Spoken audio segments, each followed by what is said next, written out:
Putol tag kahoy kay walay sugnod. Ahay paita ning kinabuhi nga nagpuyo sa bukid. Walay tubig, walay kahoy. Walay bugas. Way kahoy, way tubig.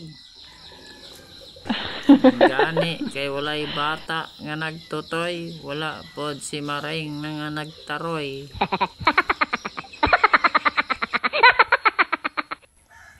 Og walay kahoy, wala po'y bugas. Og naay bugas, wa po'y kahoy. Pastang paita, magpares giday ni silang duha. Kung na kay daghang bugas, wa po kay kahoy sugnod. Og na po kay daghang sugnod, wa po kay bugas. Pastila manoy, naotang manoting.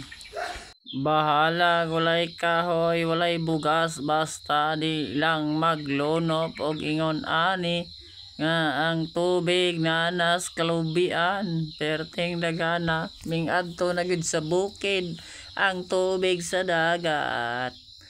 Mao na gyud ni ang silot sa kalibutan nga nagpakasala ang mga tao gumikan ni ining problema karon. Naunsa na ni ang mga basakan ug mga balay nga nangaanod ng uban. Ang tubig ning salanap nagyod og maayo. Naabot na sa kakahuyan tay balay isa na saag gani wa na apel. Ako rang gipatipas ang tubig, maghimaya ka Maria na puno ka sa grasya. Bulahan ang Dios nga ang tubig musaka nagyod sa imabaw sa lubi sa sunod.